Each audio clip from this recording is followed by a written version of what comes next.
Students, मैं उन्नीस कुमार सिंह आज फिर से आप लोगों के सामने कक्षा 12 का बितान भाग 2 से डायरी के पन्ने चैप्टर का 8वां भाग वीडियो लेकर के उपस्थित हूँ। पिछले भाग में देखा कि किस प्रकार से अब वो जो वर्णन कर रही है कि वहाँ पर हमले तेज हो गए हैं, लूट मार चोरी चकारी बहुत ज़्यादा बढ़ गया है। कोई भी अपने घर से अगर 5 मिनट के लिए भी गया कि उसका घर खाली हो जाता है। डॉक्टर मरीजों को नहीं देख रहा है, यह डर है कि अगर कहीं मरीजों को देखने में व्यस्त हो गया तो उसका बाइक मोटर गाड़ी गायब हो जाएगी। लोग डर के मारे अंगूठी, चेन, रिंग इत्यादि पहनना छोड़ दिए हैं। इतना चोरी चमारी चल रहा है। यहाँ तक हम लोगों ने पढ़ा था कि उनके घर में एक दिन चोर सेंध मार रहे थे।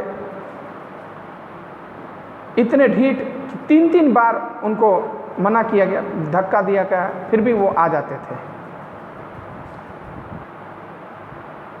अब सब लोग एकदम सावधान होकर के बैठे हैं। डर ये भी है कि अगर उनको हम शोर करेंगे, पुलिस को बुलाएंगे तो पुलिस खुद हमें पकड़ लेगी।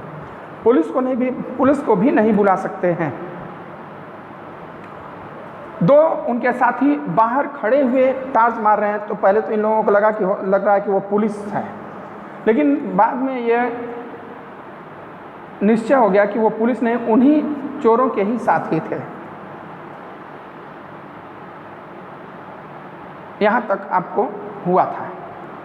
आज हम लोग पढ़ने वाले हैं मंगलवार 13 जून 1944। कहती है, मेरी प्यारी किट्टी, मेरा एक और जन्मदिन गुजर गया, यानी कि 14 साल की हो गई। इस हिसाब से मैं 15 बरस की हो गई हूँ। 14 साल पूरा हो गया, 15वें वर्ष में घुस गई। मुझे काफ़ी सारे उपहार मिले हैं। अब वहीं पे जन्मदिन मनाना है तो कितना उपहार मिलेगा, क्या होगा। स्प्रिंगर की 5 खंडों वाली कलात्मक इतिहास पुस्तक जो स्पाइरल होती है, स्पाइरल बुक होती है ना, वह बुक 5 खंडों में उसे मिला था।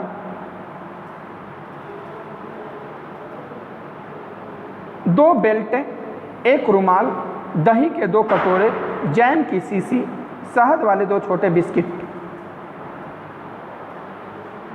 ये सारी चीज़ें, शहद वाले छोटे बिस्किट, मम्मी पापा की तरफ से वनस्पति विज्ञान की 1 किताब, मार्गोट की तरफ से सोने का 1 ब्रेसलेट, वानदान परिवार की तरफ से स्टिकर एल्बम। ये चीज़ें उन्हें गिफ्ट में मिली।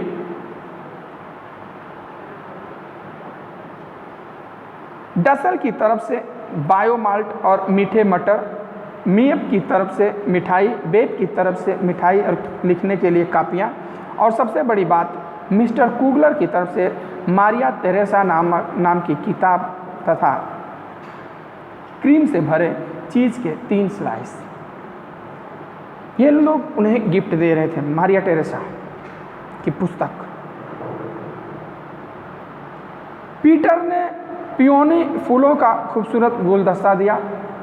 बेचारे को ये उपहार जुटाने में ही अच्छी खासी मेहनत करनी पड़ी, लेकिन वह कुछ और जुटा ही नहीं पाया। बेरोजगार था और इस समय बंदी, महामारी, आपातकाल लगा हुआ था, बाहर निकल भी नहीं सकते थे। तो यही उपहार उसे जुटाने में बड़ी मेहनत लगी। बेहद खराब मौसम, लगातार बारिश, हवाएं और उफान पर समुद्र के बावजूद हमले शानदार तरीके से जारी हैं। मौसम बहुत खराब, बारिश हो रहा है, तूफान चल रहा है और उसमें भी हमले जारी हैं। कल चर्चिल, स्मर्ट्स, आइजनहावर तथा आर्नोल्ड उन फ्रांसीसी गांवों में गए जिन पर ब्रिटिश सैनिकों ने पहले कब्जा कर लिया था और बाद में मुक्त कर दिया था। फ्रांसीसी सैनिक थे उन गांव में, ब्रिटिश उन वहाँ गए जहाँ पे ब्रिटिश सेना, इंग्लैंड ने पहले कब्जा कर लिया था, फिर बाद में छोड़ दिया था। चर्चिल एक टारपीडो नाव में थे। इससे तटों पर गोलीबारी की जाती थी, यानी जलवाहक पोत। बहुत से लोगों की तरह चर्चिल को भी पता नहीं है डर किस चिड़िया का नाम है। जनजात बहादुर है, सिपाही है, वो टॉर्पीडो नाव पर सवार है जो कि युद्धपोत है।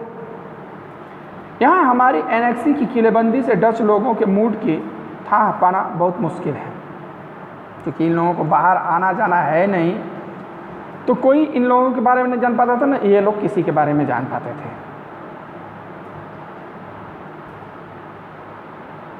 इस बात में कोई शक नहीं कि लोग बाग बैठे ठाले भी खुश रह लेते हैं, क्योंकि लोग बाग यानी कि लोग बिना काम के भी खाली बैठे ठाले मतलब खाली बैठे बिना किसी काम के बैठे भी खुश रह सकते हैं। हमें खुश रखने का अपना एक जज्बा, एक तरीका होना चाहिए। ब्रिटिश सैनिकों ने आखिरकार अपनी कमर कस ही ली थी। अब ब्रिटिश सैनिक आ गए हैं जर्मनी के विरुद्ध युद्ध करने के लिए और अपने मकसद को पूरा करने के लिए निकल पड़े हैं।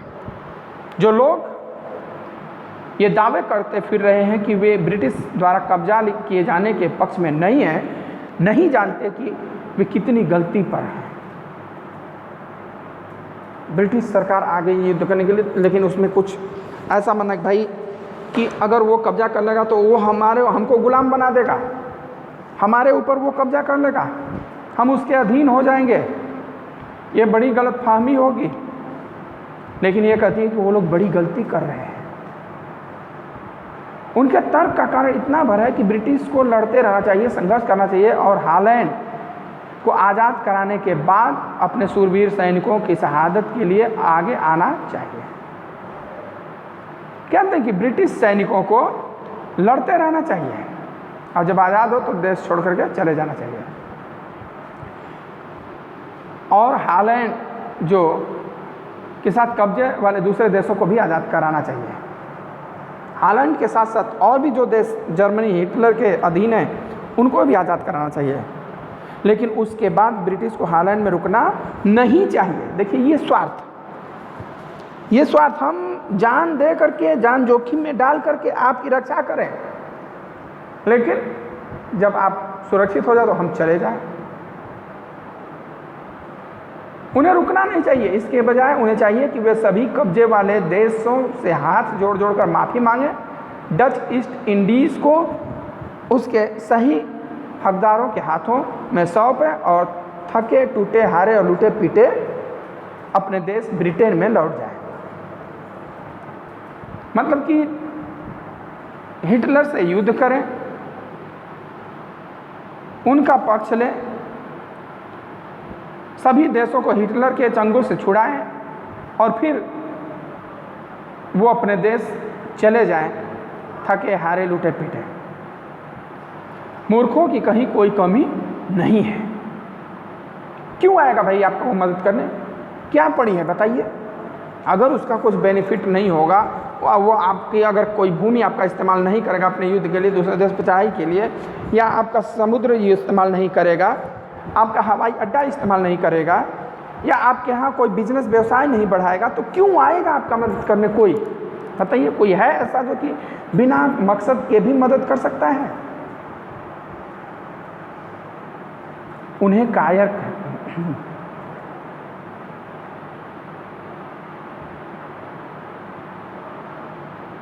इसके बावजूद जैसा कि मैंने कहा, कुछ एक समझदार डच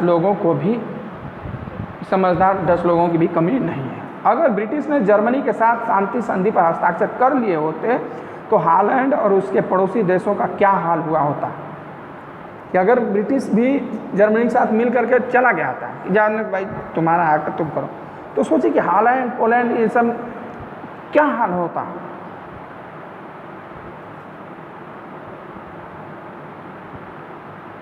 उसके पास ऐसा करने के बहुत मौके मौजूद थे।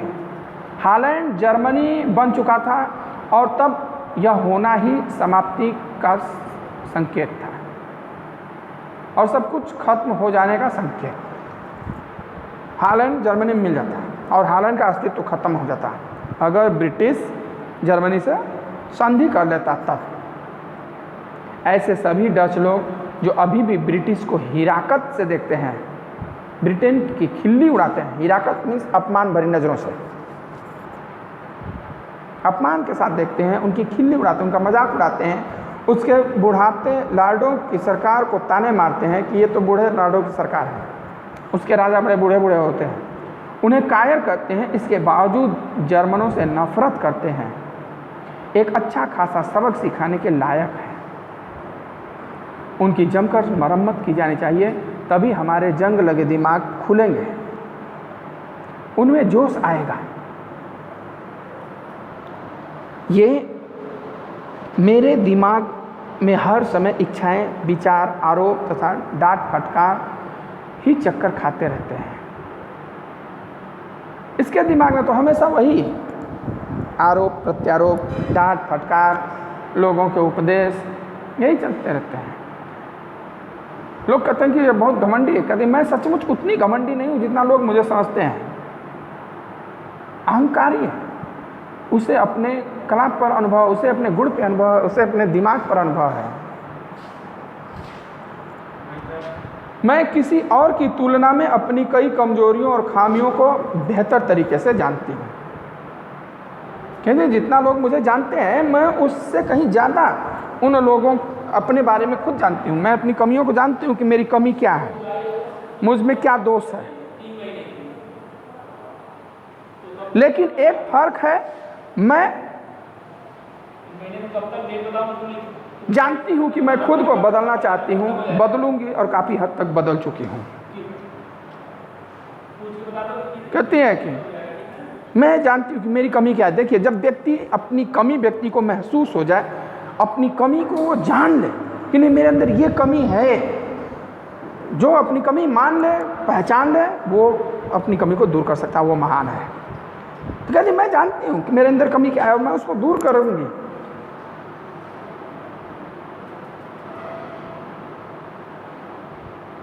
मैं उसे दूर करने का प्रयास करती हूँ। मैं किसी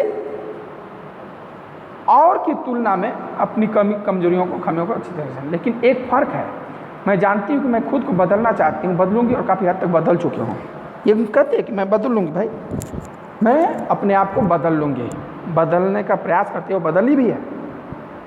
तब ऐसा क्यों है, मैं अपने आप से यह सवाल पूछती हूँ कि लोग मुझे अभी भी इतना नाक घुसेड़ू और अपने आप को तिस्मार खां समझने वाले क्यों मानते हैं। नाक घुसेड़ू मतलब कि उसकी जो कमी है कि बीच में सबके बात में कूद जाती है, और लोग अपने आप को 30 मार खा क्यों समझते हैं।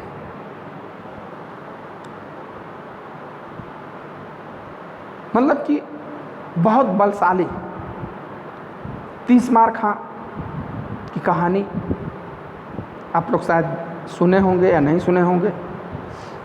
अगर मौका मिलेगा, क्लास चलेगा तो हम आपको बताएंगे कि 30 मार खा कौन था, उसकी कहानी क्या है। यदि क्या मैं वाकई अक्खड़ हूँ, लखड़ू हूँ? क्या मैं ही अकेली अक्खड़ हूँ या ये सब ही है? क्या सब वाहियात लगता है? मुझे पता है, लेकिन मैं ऊपर लिखा ये आखिरी वाक्य काटने वाली नहीं है, नहीं हूँ कि सभी यहाँ पर अक्खड़ है, सभी अक्खड़ है। ये वाक्य इतना मूर्खतापूर्ण नहीं है जितना लगता है। मुझ पर हमेशा आरोपों की बौछार करते रहने वाले 2 लोग हैं, मिसेज वांदान और डसल। ये 2 लोग इसकी हर बार कमी निकालते रहते हैं, हर वक्त इसके ऊपर टीका टिप्पणी करते रहते हैं। उनके बारे में सबको पता है कि वे कितने जड़ बुद्धि हैं। जड़ बुद्धि हैं यानी मूर्ख हैं। वे कितने मूर्ख हैं ये सबको पता है। मूर्ख जिसके आगे कोई विशेषण लगाने की ज़रूरत नहीं। मूर्ख लोग आमतौर पर इस बात को सहन नहीं कर पाते कि कोई उनसे बेहतर काम करके दिखाए। तो जो मूर्ख लोग होते हैं वे ये नहीं बर्दाश्त कर पाते कि कोई उनसे, जो ये जिसको इससे अगर घृणा हो रही है कि उससे कोई बढ़िया काम कर लिया और उससे जेलस होने लगी, तो वह मूर्ख ही है। जो बुद्धिमान होता है वो उससे सीखता है कि इसने बढ़िया काम कैसे कर लिया, मैं भी ऐसा करूँगा। जो बुद्धिमान होगा वो सीखेगा उससे। उससे मित्रता करेगा, और जो मूर्ख होगा उससे क्या करेगा? जलन रखेगा, द्वेष रखेगा, ईर्ष्या रखेगा।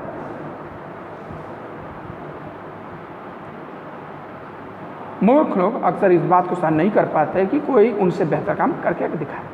और इसका सबसे बढ़िया उदाहरण ये दो जड़मती मिसेज वांदन और मूर्खाधिराज डसल है। मूर्खाधिराज यानी मूर्खों के राजा, जड़मती एकदम मूर्ख। मिसेज वांदन मुझे इसलिए मूर्ख समझती हैं क्योंकि मैं उनके जितनी बीमारियों की शिकार नहीं हूँ। वे मुझे अक्खड़ समझती हैं क्योंकि वे मुझसे भी ज़्यादा अक्खड़ हैं। वे समझती हैं कि मेरी पोशाकें छोटी पड़ गई हैं क्योंकि उनकी पोशाकें और भी ज़्यादा छोटी पड़ गई हैं। और वे समझती हैं कि मैं अपने आप को कुछ ज़्यादा ही 30 मार समझती हूँ क्योंकि वे उन विषयों पर मुझसे भी 2 गुना ज़्यादा बोलती हैं। देखिए, वही बात पहले ही बता दी है कि जब हम दूसरों की कला से, दूसरों की प्रगति से कुछ सीखते नहीं, जलते हैं, तो वो मूर्ख ही होते हैं कि जो जलते हैं। वो जलती है क्योंकि ये स्वस्थ है, वो बीमारियों का खजाना लेकर चलती है। घमंडी वो भी हैं, घमंडी ये भी हैं। वो इनके छोटे कपड़े पताना करती हैं जबकि उनके छोटे कपड़े खुद हैं। मुझसे भी 2 गुना ज़्यादा बोलती है। किसी विषय पर अगर ये बहस करती है तो इससे भी ज़्यादा बहस वो करती है। जिनके बारे में वे खुद खाक भी नहीं जानती, यह बात डसल पर भी फिट होती है। मिस्टर डसल जो है वो भी नहीं जानते कि वो क्या बोल रहे हैं, इस बात की सच्चाई क्या है। लेकिन मेरी प्रिय कहावत है, जहाँ आग होगी धुआं भी वहीं होगा। जहाँ आग होगी धुआं भी वहीं होगा, यानी कि कुछ कमी मेरे अंदर भी है, तभी मेरे इतनी कमी निकाली जाती है। लेकिन और मुझे यह मानने में रत्ती भर भी संकोच नहीं है कि मैं सब कुछ जानती हूँ कि मेरे अंदर क्या कमी है। कहते मैं ये सब कुछ जानती भी हूँ।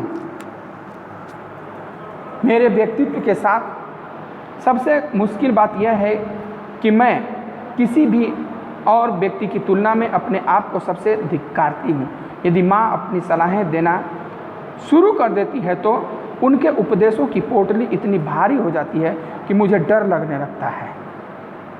कैसे होगी इससे मुक्ति? जब तक ऐन का वही पुराना रूप सामने नहीं आ जाता, मुझे कोई नहीं समझता। जब मैं भोली बन जाती हूँ, सबकी बातों को सहन करने वाली हो जाती हूँ, तब तो मैं अच्छी हूँ, तब तो ठीक हूँ। लेकिन अगर अपने जिद पर आ गई तो मैं सबसे बुरी हूँ, मैं बहुत बेकार हूँ। यह वाक्य मेरा हिस्सा है। बेशक लगे कि ऐसा नहीं होगा, फिर भी इसमें थोड़े से सच का अंश है। कई बार तो मैं अपने आप को प्रताड़ित करने के लिए इतनी गहरे उतर जाती हूँ कि सांत्वना के 2 बोल सुनने के लिए तरस जाती हूँ कि कोई आए और मुझे इससे उबारे। काश कोई तो होता जो मेरी भावनाओं को गंभीरता से समझ पाता। रूठ जाती है, या ये मैं किसी से नहीं बोलूँगी, तो कोई उससे बोलता नहीं। तो फिर सोचती काश कोई आता, मुझे समझाता कि नहीं ऐन तुम ठीक कर रही हो, चलो छोड़ो, जाने दो, तुम सही हो। कोई ऐसा कहने वाला नहीं आता। अफसोस ऐसा व्यक्ति मुझे अब तक नहीं मिला है, इसलिए तलाश जारी रहेगी। मुझे पता है तुम पीटर के बारे में सोचकर हैरान हो रही हो। नहीं, क्या किट्टी? मैं मानती हूँ कि यह सच है कि पीटर मुझे प्यार करता है, गर्लफ्रेंड की तरह नहीं बल्कि एक दोस्त की तरह। उसका स्नेह दिन पर दिन बढ़ता ही जा रहा है, लेकिन कई बार कोई रहस्यमय ताकत हम दोनों को पीछे की तरफ खींचती है। मैं नहीं जानती वो कौन सी शक्ति है। कहते कि भाई ये जब बात कही कि कोई ऐसा व्यक्ति मिले जो हम लोगों की बात को, हमारी बातों को समझे, हमारी भावनाओं को समझे, तो पहले भी बता चुकी थी पीटर दोस्त है, पीटर के साथ ये लोगों अपना गर्लफ्रेंड बॉयफ्रेंड है। कहती मैं मानती हूँ कि पीटर की तुम बात करोगी, लेकिन पीटर और मैं अच्छे दोस्त हैं, वो मेरी भावनाओं को समझता है। लेकिन कोई ऐसी शक्ति है जो हम लोगों को अलग करने का प्रयास करती है, यानी कि दोनों के विचार कुछ ऐसी तथ्यों पर अलग अलग है। मैं कई बार सोचती हूँ कि मैं उसके पीछे जिस तरह प्रेम दीवानी बनी रहती हूँ उसे बढ़ा चढ़ाकर बात बता रही हूँ, लेकिन यह सच नहीं है। इसका कारण यह है कि अगर मैं उसके कमरे में 1-2 दिन के लिए न जाऊँ तो मेरी बुरी हालत हो जाती है। मैं उसके लिए तड़पने लगती हूँ। पीटर अच्छा और भला लड़का है, लेकिन उसने मुझे कई तरह से निराश किया है। धर्म के प्रति उसकी नफरत, खाने के बारे में उसकी बातें करना और इस तरह की और कई बातें मैं बिल्कुल भी पसंद नहीं करती। बावजूद मुझे पक्का यकीन है कि हमने जो वादा किया है कि कभी झगड़ेंगे नहीं, पर हमेशा टिके रहेंगे, उस पर हमेशा टिके रहेंगे। पीटर शांतिप्रिय, सहनशील और बेहद सहज आत्मीय व्यक्ति है। कह रहे हैं कि दोनों की लड़ाई बात इस बात पर मिलने की थी कि वो धर्म से नफरत करता है, धर्म को नहीं मानता। खाने का बड़ा प्रेमी है, बार बार खाने के जिक्र करता है। ये इन दोनों चीज़ों से नफरत है, झगड़ा जाता है। लेकिन दोनों ने वादा किया है कि हम दोनों झगड़ेंगे नहीं, हम इस वादे पर हमेशा टिके रहेंगे। पीटर शांतिप्रिय, सहनशील और बेहद सहज आत्मीय व्यक्ति है। वह मुझे कई ऐसी बातें भी कर लेने देता है जिन्हें कहने की वो अपनी मम्मी को भी इजाज़त न देता है। देखिए, वह दृढ़ निश्चयी होकर इस मुहिम पर जुटा हुआ है कि वह अपने पर लगे हुए सभी इल्ज़ामों से अपने आप को पाक साफ करे और अपने काम काज में सलीका लाए। इसके बावजूद वह अपनी भीतरी स्व को मुझसे छुपाता क्यों है और मुझे कभी भी इस बात की अनुमति नहीं देता कि मैं उसमें झांकूं। निश्चय ही वह मेरी तुलना में ज़्यादा घुन्ना है, लेकिन मैं अनुभव से जानती हूँ, हालांकि मुझ पर लगातार ये आरोप लगता है कि जो कुछ भी जानना चाहिए वह मैं थ्योरी में जानती हूँ, व्यवहार में नहीं। कि कई बार ऐसे घुन्ने लोग भी जिनसे संवाद कर पाना बहुत मुश्किल होता है, अपनी बात किसी से कह पाने की उत्कट चाह लिए होते हैं। चलिए, आज के वीडियो में इतना ही। नेक्स्ट हम अगले वीडियो में लेकर के आएंगे।